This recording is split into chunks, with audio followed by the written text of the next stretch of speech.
not added to the pan of the scales. I have not tampered with the plumb bob of the scales. I have not taken... Stunned witnesses gather on the bridge.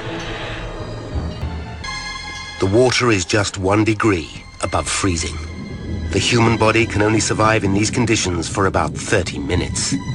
It hurts to be that cold. It feels like knives in you to be that cold. I really felt like I was kind of just losing hope, thinking, this is really going to be the way I'm going to die. I just didn't feel like I was ready to die. When we got down on the riverbank, it was kind of an eerie feeling. It was snowing, and you know that quiet when it snows, and someone screaming for help out in the river. Made the hair stand up in the back of your head.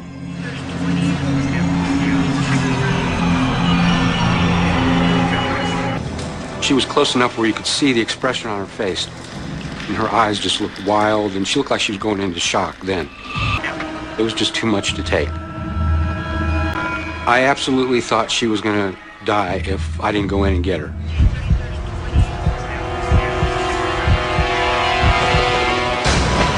He jumps into the freezing water.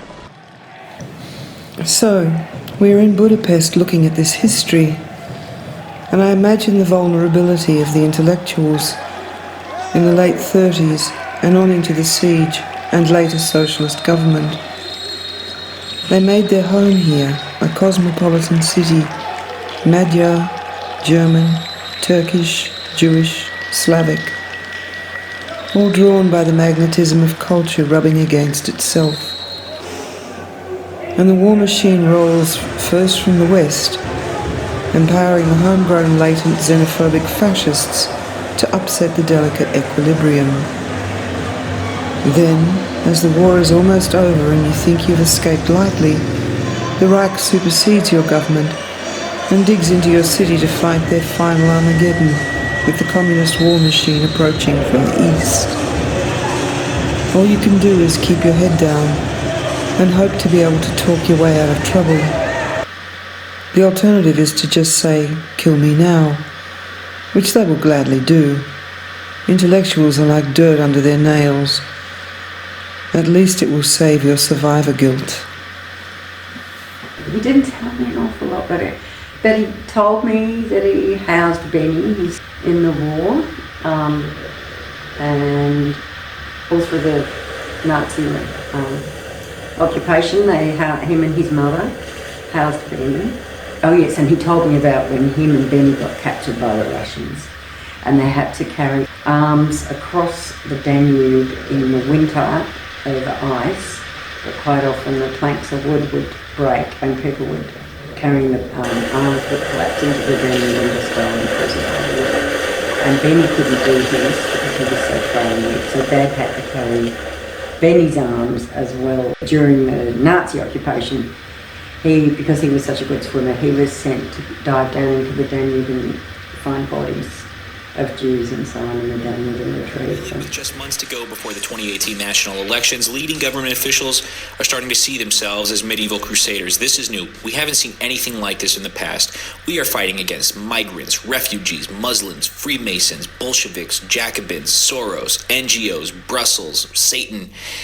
And we are talking about the apocalyptic visions and prophecies bestowed upon 3 young Portuguese shepherds by the Virgin Mary. What is going on? My father's Oscar Charles, formerly Oscar Chuvik, and he was a water polo player and a water polo coach, and he was in the Olympics in 1948 in London, where they won silver. But he actually wanted to be a swimmer, but because he was a very good swimmer, they needed more people in the Hungarian water polo team, so they got Dad to play water polo, even though he was apparently the 7th fastest swimmer in the world when he was 17, I think, or 17 or 18. So around 1950, he went to Australia with all his Hungarian Olympic friends and swimming friends and water polo friends, and they established themselves in a very close-knit Hungarian group in Sydney, We became also his lifelong friends until he died in Sydney. I'll quote, "The rosary is the strongest weapon against evil." My mother and I went back to Hungary in 1983, and Dad was too scared, had not returned to Hungary at that point since he defected in 1948. He was too nervous. So Thursday, Prime Minister Viktor Orban gave a speech to the International Consultation on Christian Persecution, which was a conference organized by the Hungarian government.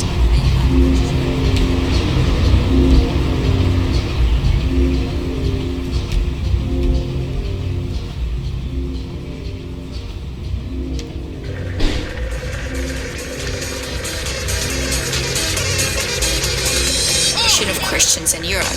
The persecution of Christians in Europe operates with sophisticated and refined methods of an intellectual nature. It is undoubtedly unfair. It is discriminatory.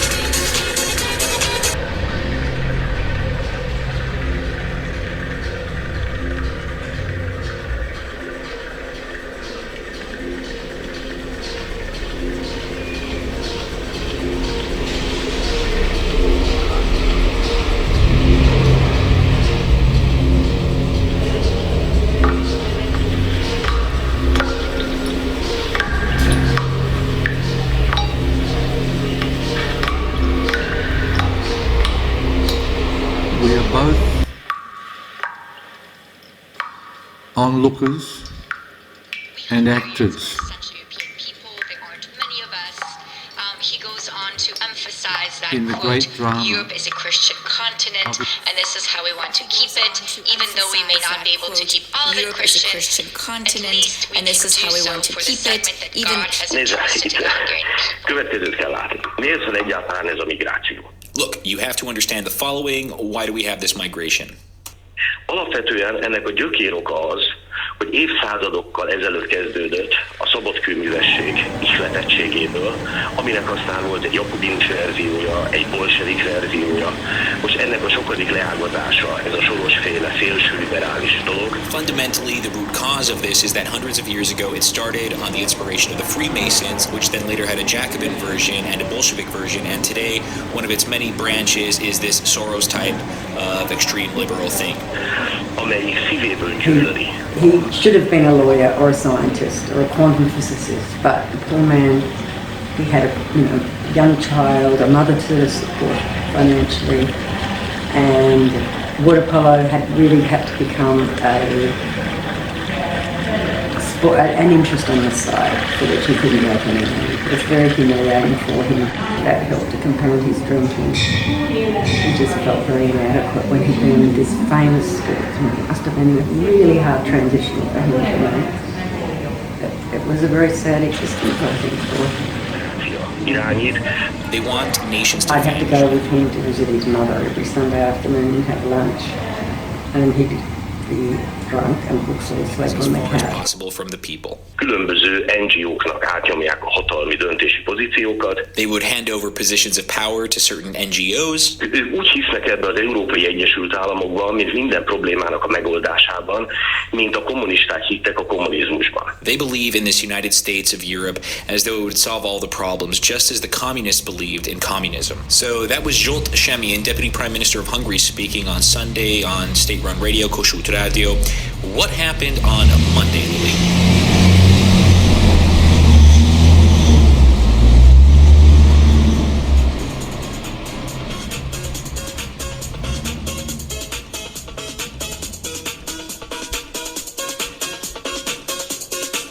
So, who are you? Shuvik? Oscar?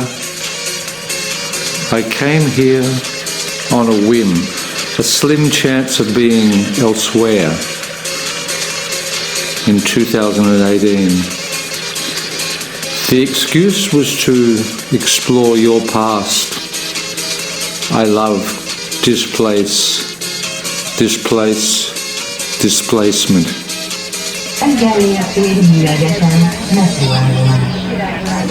And you left as a swimmer in 1948 to become refugee, commentator, married, husband, father, team coach, accountant, alcoholic, philosopher, medical patient. amputee toddler.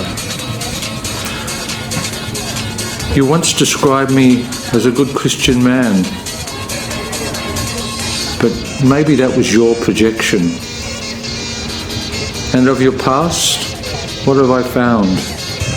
A mass of contradictions, two siblings with different stories of their father's death, dead-end trails, pragmatic dreamers, rich veins of history that I never dreamed, a place where culture is different currency, an excavation of my own otherness. The first fiction I ever wrote concerns a scientist developing telepathic communications.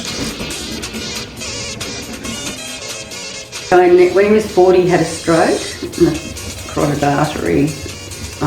There was a blockage, and he got over that okay, because he did drink and smoke heavily until I was 20, and he stopped drinking then. He had one slip back, but he did stop. He then went to AA, where he met a lot of very interesting people, including Brian McCusker, the physicist who invented the quark, and they became great friends. So he developed all these friendships alongside his continual Hungarian friendships with all of these AA people. He met some really interesting academic types, and that's where I think he started to really embrace the academic side of himself. What looks like such a glamorous life when you look at all his photos and wonderful achievements when he was younger, it is so sad for him that his life ended up the way it did. But I also really admire the fact that he gave up alcohol, because obviously when you stop drinking, you're covering up a lot of anger and, you know, and deep trauma from the war, and then the Russian occupation.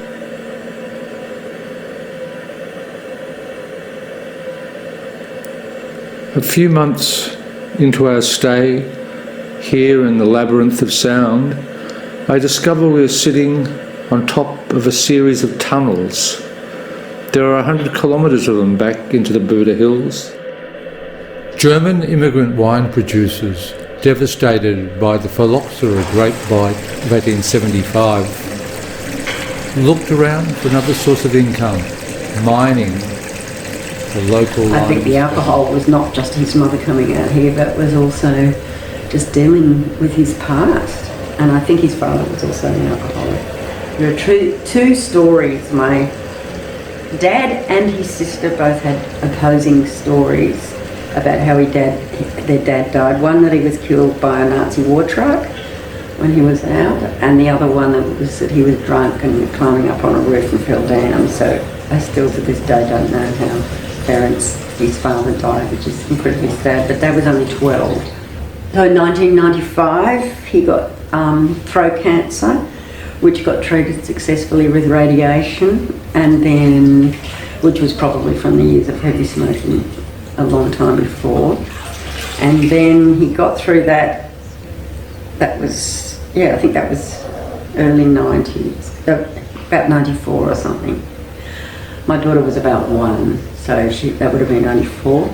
And then probably only a year or two later, he had a thrombosis in his leg, and his foot went purple from a thrombosis in the leg. And they had him on blood thinners. It didn't work, so they chopped his foot off just below the ankle. And so the rest of his life he had this stump, which was, again, he had a hard time since he'd been in Australia really, and then he had to put up with being an invalid for the rest of his life. The stump never healed, the prosthetics were always difficult and problematic, and always having infections in his foot. The resultant tunnels are a catacomb of memory and have served multiple purposes. Brewery cellars, a shelter during World War II.